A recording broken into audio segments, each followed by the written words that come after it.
Whether it is for the love of magic, or the love of a magician, or another reason, the assistant branch of magic has more women than any other branch of magic, receiving little, if any, billing, a fraction of the prestige and pay. One thing is certain: in an act with a magician and an assistant or assistants, especially an illusion show, the show would not exist without the talent, skills, hard work, and dedication of the usually female assistants.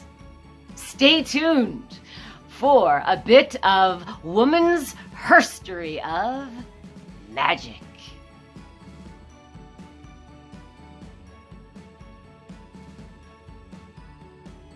Magical greetings, mentalist, magician, and part-time fairy Erica Sotis here to talk with you about female magic assistants.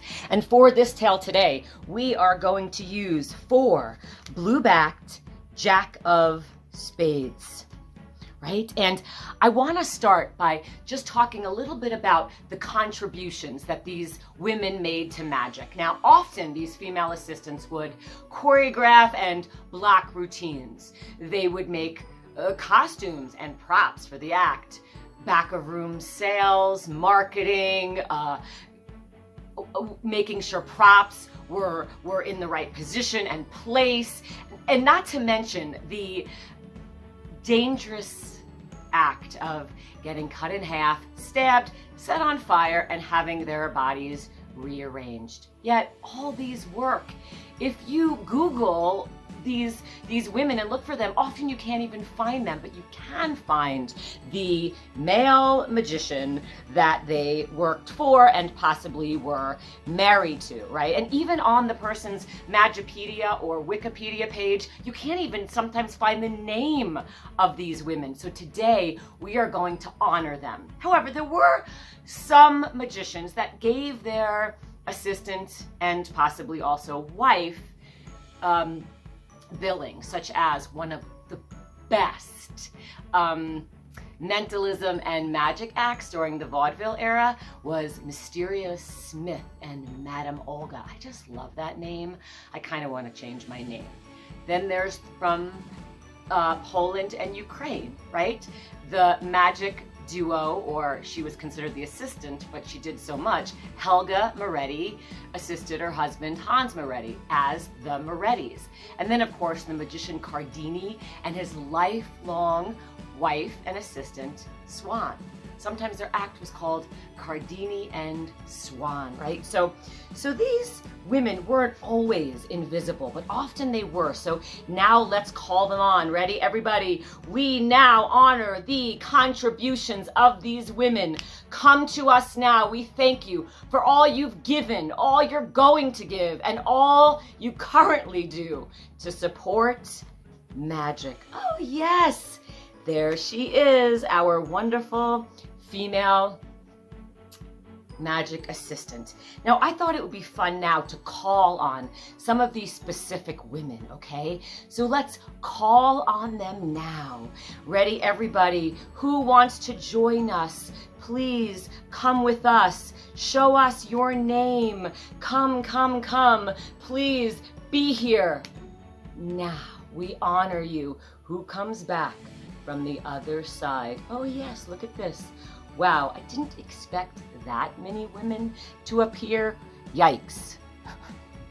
That is kind of a lot of women, but let's address and honor some of these women now. There's, Irene Simone. Can you hear the cursing? Now listen, she's like, rah, rah, rah. I don't want to say it in case some people don't like cursing. I personally love cursing.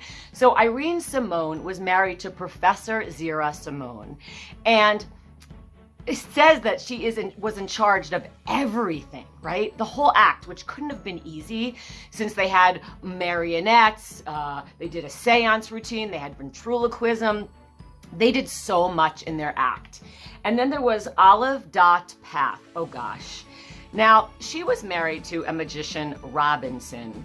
Well, married. We're not really sure she was married because Robinson was kind of a player, among other things. And he had his first wife, Bessie Smith, was an assistant, but he cheated on her. And then because he was a Catholic, he didn't really want to get a divorce, because apparently that's against Catholicism, but not adultery. Very strange. So he got together with this other assistant and they married, but it maybe was never legal because he didn't divorce his first wife. And she was incredible and did so much work, but then he still met other women and had illegitimate children. But he also had this act, Ching Ling Su, which was, yeah, let's not even go there, but let's just honor. And this woman was also an assistant for a while with Keller, so she was badass. We honor you, Olive Dot Path.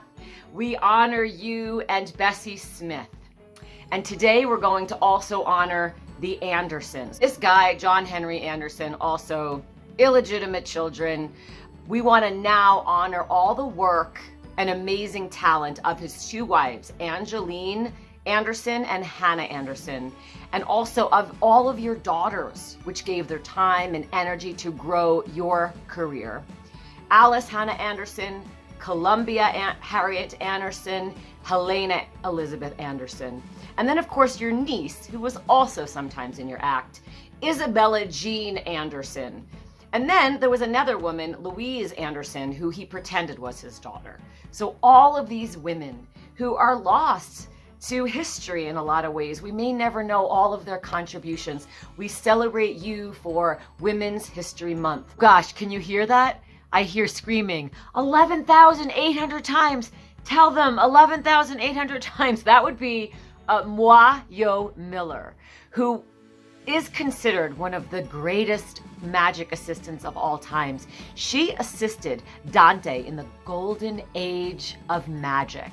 She's from Australia, and she estimated that in her career she had been sawed in half 11,800 times. I want to thank you so much for watching this video. Please subscribe to my channel here to never miss a magic video.